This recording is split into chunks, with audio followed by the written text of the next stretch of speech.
Hi, John here. In this lesson, we're going to look at the two-stroke engine. We're going to have a look at some of its main components. Then we're going to look at how it functions. We'll look at some of its applications. And then finally, we'll look at some of the advantages and disadvantages with this type of engine. So here we have our 3D model, much the same as before, although this time it's interactive. And in order to do this video properly, I think the first thing we need to do is quickly go through some of the main components. Let's start at the top. We can see we have a spark plug. Spark plug is used for igniting the air-fuel mixture within the engine, which we're going to get to in a moment.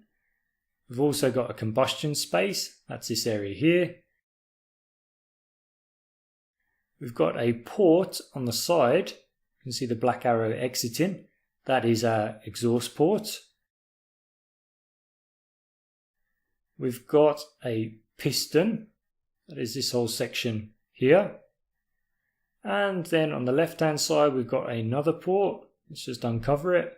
You can see now where the orange and blue arrow is. That is going to be our transfer port. You can see it's coming all the way up here.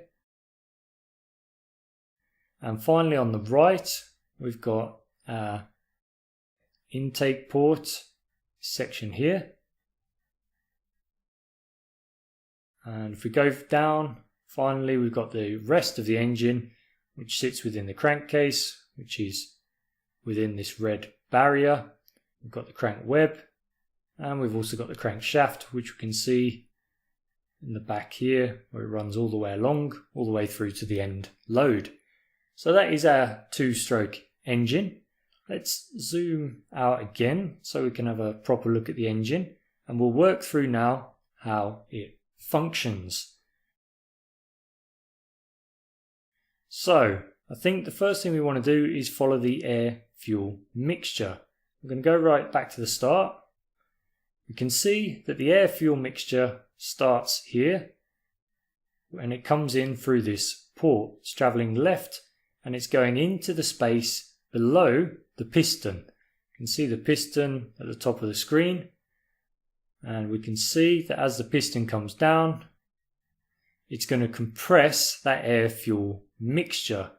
So it's come down, the air-fuel mixture which had travelled in, it was happily just sitting in the crankcase, filling up this whole space.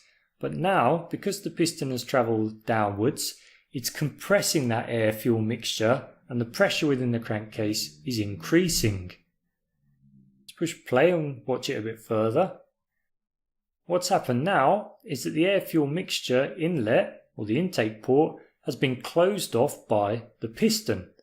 So we're not going to get any more air-fuel mixture travelling in this way. The fuel, by the way, is going to be petrol or gasoline. Gasoline is what it's referred to in the States and other places like that, whereas in the UK we tend to refer it more to as petrol. So this intake port is now totally closed, but what's happened is as the piston has moved down and compressed the air-fuel mixture here, it has forced the air-fuel mixture out this way through the transfer port, and the piston has uncovered the transfer port and the air-fuel mixture has been allowed to travel in to the cylinder liner. If we push play again, you can see now it's flowing quite freely into the cylinder liner. The piston looks like it's now reached bottom dead center. That's the lowest point of its linear transit. So bottom dead center would be about here and top dead center would be about here. And now, because it's reached bottom dead center, it's time for the piston to move back up again. Notice the piston's moving up and down linearly, and down here we've got something called rotational or angular motion. It's rotating in a circular direction, whereas the piston is linear. So let's watch the piston move upwards. The piston has now closed off the inlet to the transfer port. So we're not going to get any more flow coming into the cylinder liner. Let's go over here. What's happening on this side? We've got another port that's open, the exhaust port. We're going to see that that is now also closed. So we've got all of these top two ports closed, only the bottom one is open.